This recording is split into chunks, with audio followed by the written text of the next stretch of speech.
Welcome to the Swaraj classes. आज हमारा science का सेक्शन है बायो का। ठीक है, तो आपसे कुछ क्वेश्चंस पूछते हैं तो आप आंसर्स देना आए तो। आप बताइए, ज्यादातर जैसे कि ये है आपकी फ्रेंड, नहीं ये है आपकी फ्रेंड, हाँ दोनों है आपके फ्रेंड। तो जैसे कि सारिका है, अगर इसकी मदर आपको दिखेंगी तो आप ऐसा तो नहीं कहोगे ना कि इसकी मदर है, क्या नाम है इसका, राखी, राखी की मदर है, ऐसा तो नहीं कहोगे। या आपको शिवानी की मदर दिखेगी और आप ऐसा कहोगे कि नैन्सी की मदर है, नहीं कहोगे ना। तो आप क्यों नहीं कहोगे ऐसा? क्योंकि उनकी फेस को देखकर, है ना, फेस को देखकर या उनकी हाइट हाइट है, कैरेक्टर्स हैं थोड़ा सा, लेकिन ज्यादातर आप फेस वाइज देखते हो और कहते हो कि नहीं ये सारिका की मदर है और ये नैन्सी की मदर है, ऐसा है। तो ये आपको कैसे पता चलता है? क्या? तो जैसे किसी को देखते हैं, हाँ, तभी तो मतलब उसको एक बार देखा था तो पता चल जाता है कि नहीं आप फर्स्ट टाइम देख रहे हो, फर्स्ट टाइम देख रहे हो, आपने कभी इन लोगों की मदर्स को नहीं देखा है फ्रेंड्स की। अब किसी मेले में मिले हो, ठीक है, मार्केट में मिले हो, उस टाइम पे ग्रुप में है ये सब, तो आप ये तो पहचान जाओगे ये इनकी मदर है, वो उनकी सिस्टर है, ये तो आप पहचान जाओगे ना, अगर आपने फर्स्ट टाइम देखा हो तो। ऐसा होगा पॉसिबल? ऐसा क्यों है? सिमिलर फेसेस हैं, सिमिलर फेशियल स्ट्रक्चर्स हैं और कुछ तरीके हैं कि जो सेम सेम मैच करती हैबिट्स भी हैं। तो ये होता है हेरिडिटी और जेनेटिक्स की वजह से। मतलब हेरिडिटी क्या है? एक प्रोसेस है, इसे कहते हैं हम आनुवंशिकता। ये क्या है? एक प्रोसेस है जिसके तहत transfer of characters, transfer of characters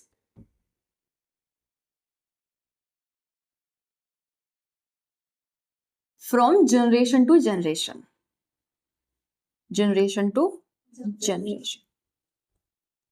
ठीक है, तो कुछ क्वालिटीज होती हैं, कैरेक्टर्स होते हैं जो जनरेशन टू जनरेशन ट्रांसफर्स होते हैं, उसी की जो स्टडी है वही हेरिडिटी है, आनुवंशिकता है। हिंदी में क्या बोलते हैं? आनुवंशिकता।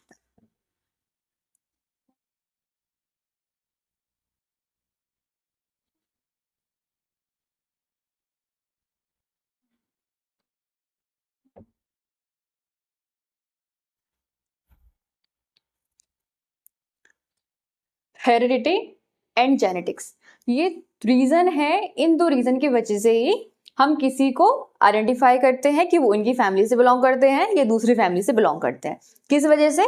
सिर्फ दो रीजन है, एक हेरिडिटी है और दूसरा जेनेटिक्स है। ठीक है, तो इसका आप सिनोनिम ही बोल सकते हैं इसे, जेनेटिक्स को। फ्रॉम पेरेंट्स टू ऑफस्प्रिंग्स, माता पिता से उनकी संतानों में जो कैरेक्टर्स क्वालिटीज ट्रांसफर्स होती हैं वही क्या है? जेनेटिक्स है।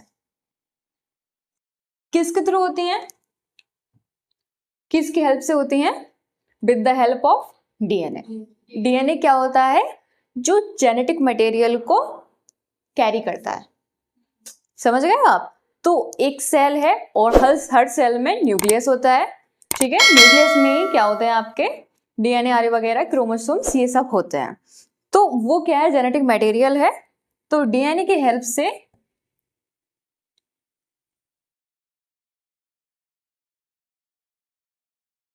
कैरी जेनेटिक मटेरियल,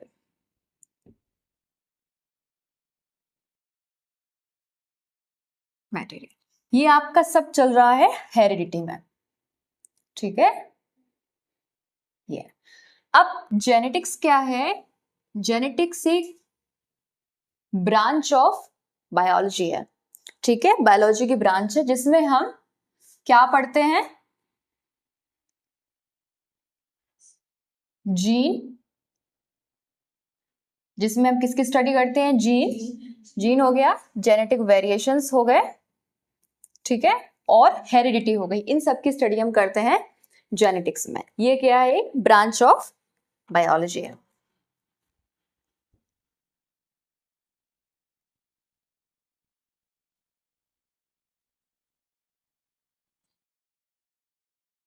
अब आते हैं जेनेटिक वेरिएशन। जेनेटिक वेरिएशन क्या होता है? ध्यान से सुनना है आपको। During sexual reproduction genetic variations occur.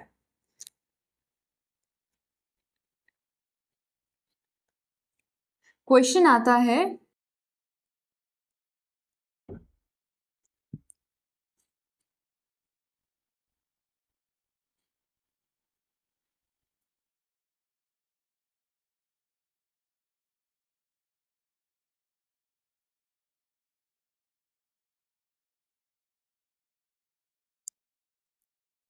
During sexual reproduction process while copying of DNA, मतलब जब डीएनए की कॉपिंग होती है उसी टाइम पर जेनेटिक वेरिएशंस होते हैं। जेनेटिक वेरिएशंस का मतलब क्या है? कुछ जो जीन्स हैं उनमें चेंजेस है। जैसे कि आप सभी हैं, आप हूबहू अपनी मदर की तरह या अपने फादर की तरह सेम टू सेम बिल्कुल नहीं है, हैं? चेंजेस हैं, चेंजेस है। हो सकता है कोई पॉजिटिव चेंज हो सकता है कोई नेगेटिव चेंज हो। ठीक है, तो ये कैसे होता है? म्यूटेशन की वजह से, यानी कि चेंज होता है, जीन्स में चेंज होता है। वेरिएशन का मतलब क्या होता है? चेंज। तो इसका मीन है चेंज। अब चेंज दो टाइप का है। हाँ, म्यूटेशन प्रोसेस होती है जेनेटिक वेरिएशन के टाइम पे। तो म्यूटेशन दो टाइप्स के होते हैं, एक पॉजिटिव म्यूटेशन, एक नेगेटिव म्यूटेशन। नेगेटिव म्यूटेशन की बात करें तो जैसे कि किसी किसी के फैमिली में किसी को कैंसर सेल्स होती हैं तो कैंसर हो जाता है, ठीक है, या जैसे कि कलर ब्लाइंडनेस होती है, होता है, कभी कभार होता है। जैसे कि फीमेल्स के जो कैंसर्स होते हैं, ब्रेस्ट कैंसर है या ओवरीज के कैंसर से, जनरली वो जनरेशन टू जनरेशन ट्रांसफर होते हैं। जैसे कि डायबिटीज है, हीमोफीलिया है, कलर ब्लाइंडनेस है। तो ये जेनेटिक टू जेनेटिक, ये नेगेटिव डिसीजेस है, नेगेटिव म्यूटेशंस है। पॉजिटिव म्यूटेशन क्या है? पॉजिटिव म्यूटेशन बताएं, कोई पॉजिटिव चेंज आया हो। एक होता है नेगेटिव म्यूटेशन, सेकंड है पॉजिटिव म्यूटेशन। पॉजिटिव म्यूटेशन में कहते हैं ना कि इनकी हड्डियां ददीज की हैं, बहुत मजबूत है। इसका मतलब क्या है कि जो बोन फ्रैक्चर होने के चांसेस हैं वो बहुत लो है, बहुत कम है, ये मतलब हुआ।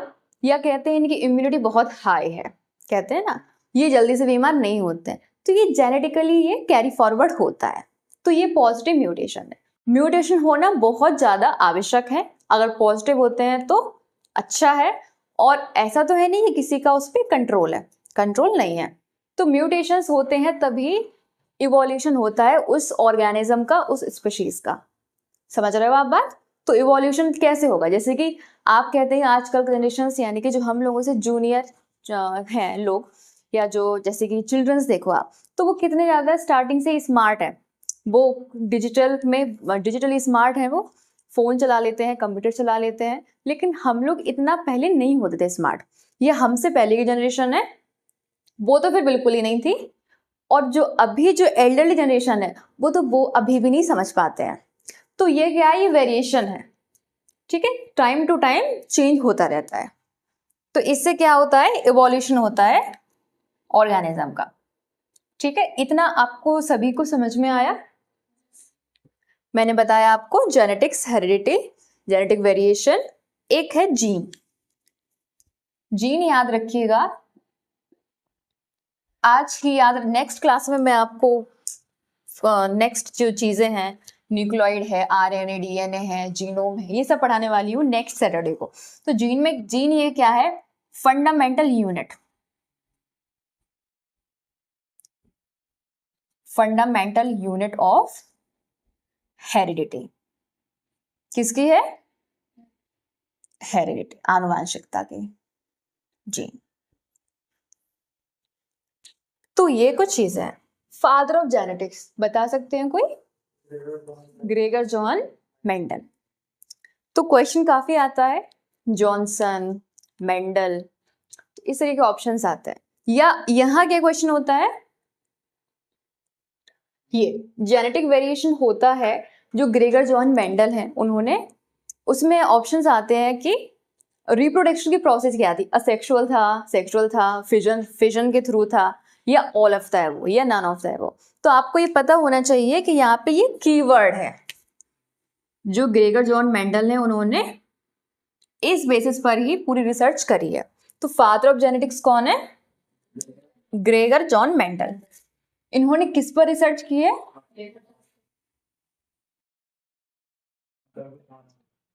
नाम बताएं साइंटिफिक। वहीं से क्वेश्चन आता है, जो आपको याद नहीं रहता है अक्सर क्वेश्चन वहीं से। हाँ, बहुत अच्छे। Pisum sativa. क्वेश्चन क्या आता है कि ग्रेगर जॉन मेंडल ने जिस पर एक्सपेरिमेंट किया था वो प्लांट, वो पौधा नाम क्या है? स्वीट पी, पाइसम सटाइवन, नन, इस तरीके के ऑप्शंस आपके आएंगे, बट आपको क्या टिक करना है? पाइसम सटाइवन।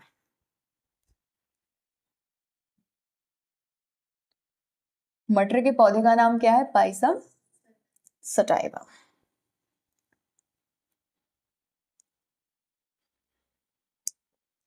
स्वीट पी नहीं है ये क्या है? पाइसम सटाइवा, जिसे गार्डन पी कहते हैं। उन्होंने ये सब गार्डन में एक्सपेरिमेंट किया था। गार्डन पी है।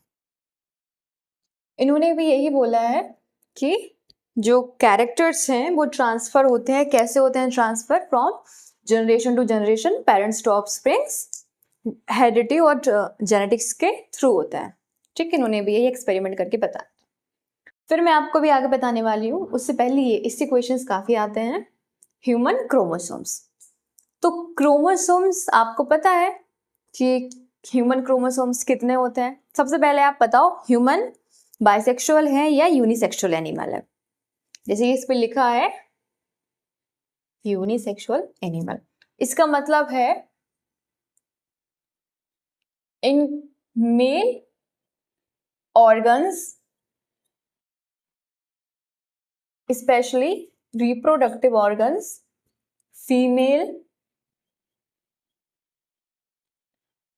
रिप्रोडक्टिव ऑर्गन्स, ये जो बॉडीज हैं वो 2 डिफरेंट बॉडीज हैं। ये बात आप समझे हैं? ठीक है, तो फीमेल्स अलग है ह्यूमंस में, मेल्स अलग है। बट कुछ ऑर्गेनिजम्स होते हैं जो बाइसेक्सुअल है, यानी कि एक की बॉडी है बट जो रिप्रोडक्टिव ऑर्गन्स हैं वो एक ही बॉडी में है। जैसे कि अर्थवर्म, केंचुआ, वो बाइसेक्सुअल है बट ह्यूमन क्या है? यूनिसेक्सुअल है। ठीक है, ये जनरल इंफॉर्मेशन है। फिर ह्यूमन में क्या रहते हैं? 23 पेयर, 23 पेयर क्रोमोसोम। इसका मतलब क्या है? 46 क्रोमोसोम्स।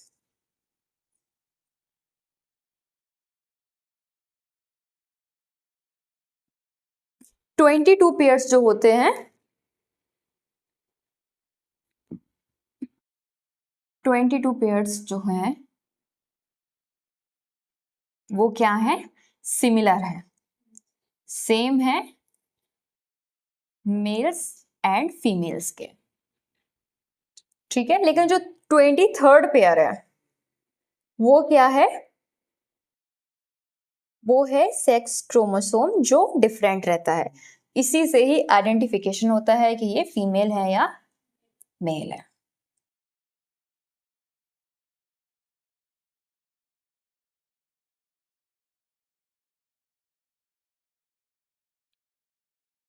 ये समझ में आया सभी को? 22 पेयर्स होते हैं और 23rd पेयर डिफरेंट होता है। अच्छा, इसको कुछ कहते हैं, इसका कोई नाम है पर्टिकुलर, मैं बताती हूँ। ऑटोसोम, ऑटोसोम कहते हैं इन्हें, बोलते हैं हम लोग ऑटोसोम।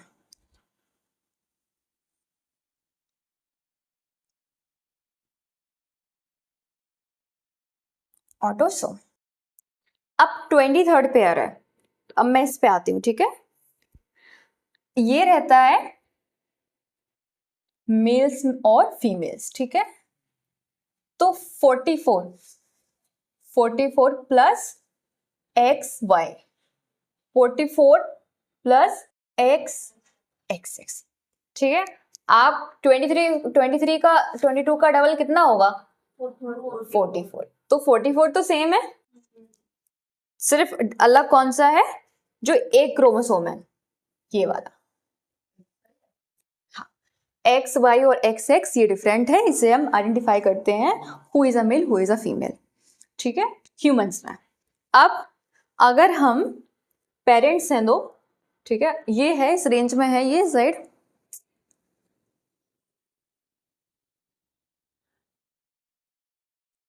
ठीक है। अगर हम क्रॉस करते हैं तो इनके जो ऑफस्प्रिंग्स आएंगे, ठीक है, जो चिल्ड्रंस आएंगे वो क्या होंगे? हाँ, एक्स एक्स। देखिए पहले इसका कीजिए, इसमें एक्स एक्स एक्स एक्स, ठीक है। फिर अब बाई का कीजिए इसमें मल्टीप्लाई, एक्स वाई, फिर एक्स वाई। सिंपल है। तो मैं ये बताना चाह रही हूं कि 50% जो चांसेस हैं वो फीमेल चाइल्ड आने के हैं और 50% मेल चाइल्ड के हैं।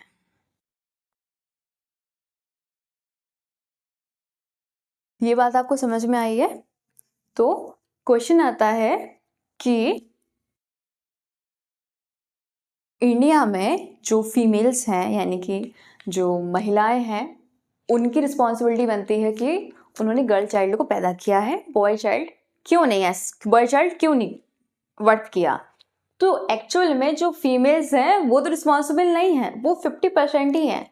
मेल्स रिस्पॉन्सिबल हैं किसके लिए? मेल चाइल्ड के लिए, ठीक है।